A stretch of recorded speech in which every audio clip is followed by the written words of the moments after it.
Всем привет! Продолжаем запись видео по проекту золоторудного месторождения. Но на самом деле не продолжаем. Там как бы все остановилось в проекте на моделирование каркасов. Все ждут блочной модели, а я начну сначала. Начну сначала, потому что к проекту по золоту у меня появились данные литологии. Данные литологии есть. И по-хорошему надо их использовать, поэтому все сначала. Плюс Macromine стоит 24 версии, и студенты ругаются, говорят, в вашем видео ничего не понятно. Ничего не понять, Macromine 1, в вашем видео все другое, поэтому все сначала.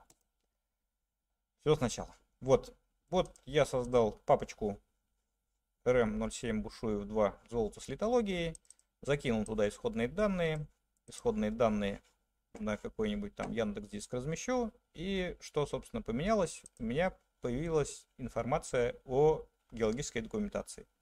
И плюс в прежнем варианте канавы были сразу в виде скважин, а в этом варианте канавы записаны в виде файла отдельного.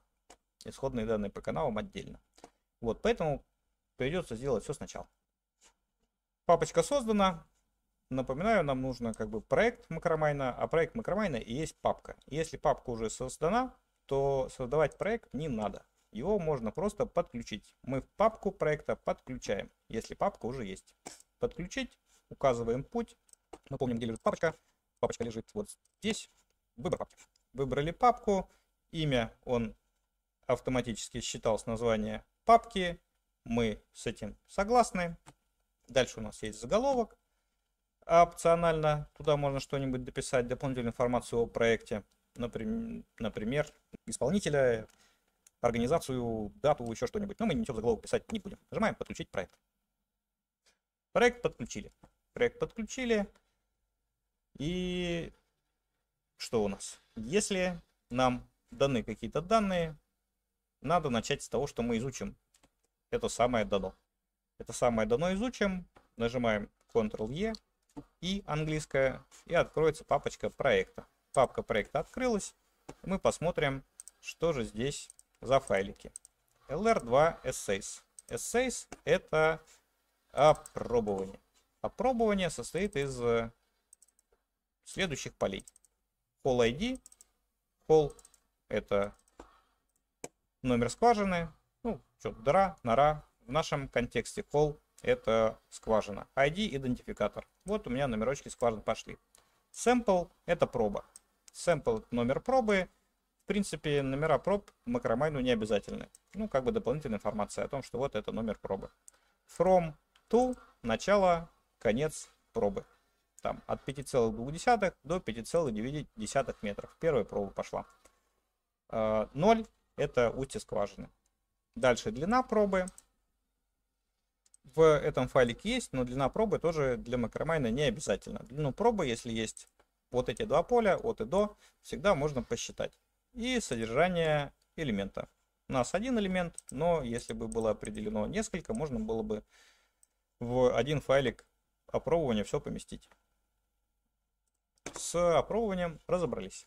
Небольшой комментарий. Обратите внимание, в опробовании вот у меня пробы идут по скважине. Скважина несколько раз повторяется, все та же самая. Одна скважина, много-много записей для каждой пробы. Информация о том, какая это скважина, идет. Да, я тут менял ширину полей, но вообще исходные данные лучше стараться не трогать. Colors. Файл Colors — это файлик с координатами устья скважин. Здесь также Hole ID. Ключевое поле, по которому, в общем, все файлики потом объединятся, номера скважин. И здесь уже каждая скважина один раз прописана, потому что устье скважины что? Одна штука. Одна скважина, одно устье. X, Y, Z устье. Общая здесь финальная глубина. И в комментарии глубина, она считается вдоль по скважине. Не по вертикали, а вдоль ствола скважины. Airline. Ну, это разведочная линия.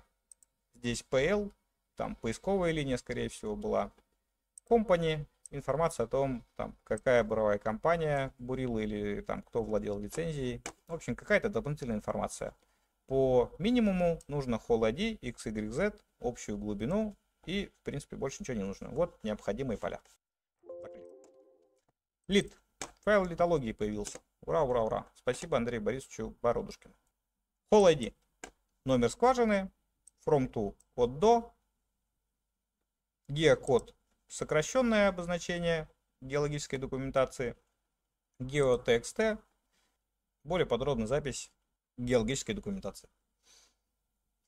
И файл опробования, и файл литологии оба можно назвать интервальными файлами или файлами интервалов, потому что есть от и до. То есть это информация, записанная в каких-то интервалах вдоль скважины. Существуют еще файлы событий. У нас его в исходном наборе данных нет. В файле событий записывается информация о том, что в какой-то точке по скважине произошло.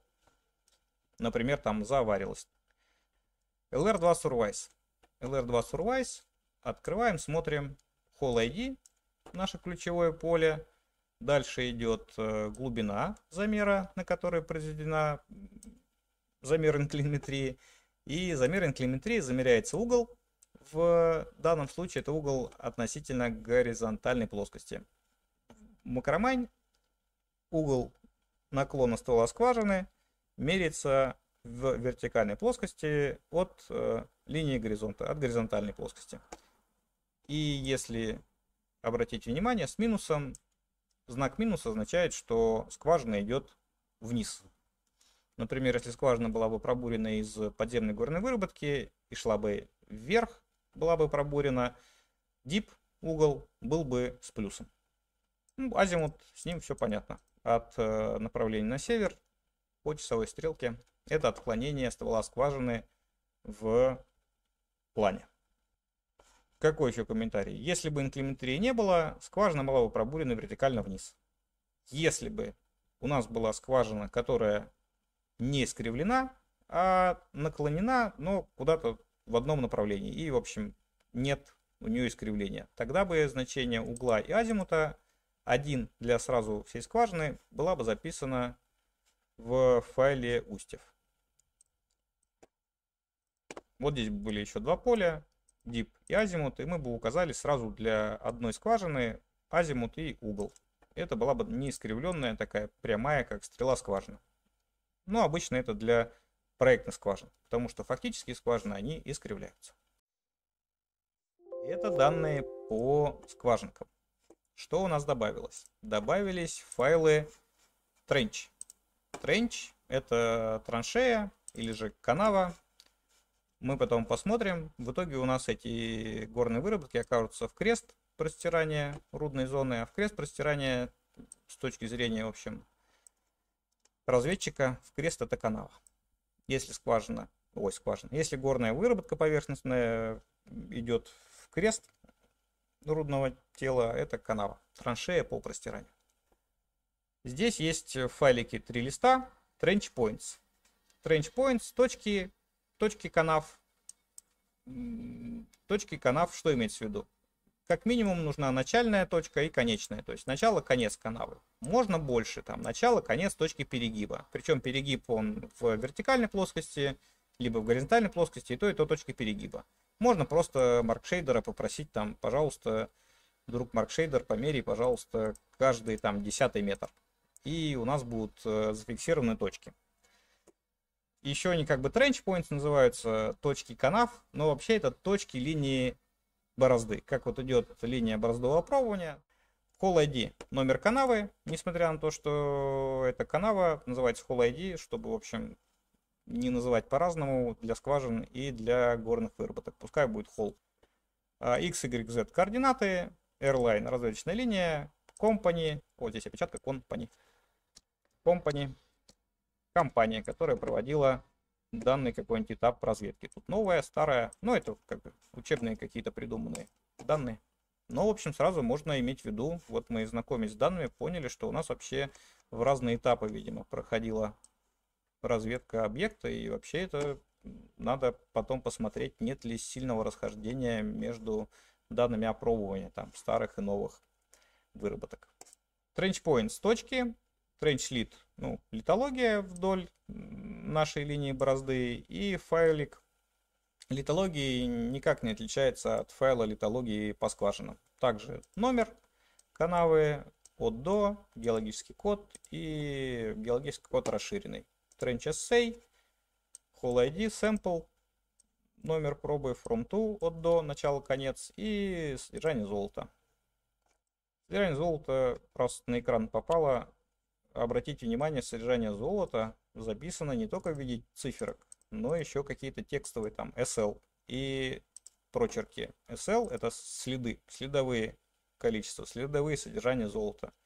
У нас содержание мерилось каким-то аналитическим методом, а у любого аналитического метода способа есть предел обнаружения. Это вот такие там следовые количества. Иногда можно встретить запись какую-нибудь вроде там NPO, ниже порога обнаружения. Или там NN, ниже нижнего. Или что-нибудь такое, меньше 0,05, например. Тогда 0,05 это и есть порог обнаружения данного метода. И, в общем, потом разберем, как программа обходится с тем, что она должна обрабатывать это как число, а здесь какой-то текст. Вот такие записи из лаборатории запросто приезжают. Мало ли там нет пробы, недостаточная масса пробы, ниже порога обнаружения, выше порога обнаружения. В общем, всякие разные какие-то такие пометочки. Закрыли.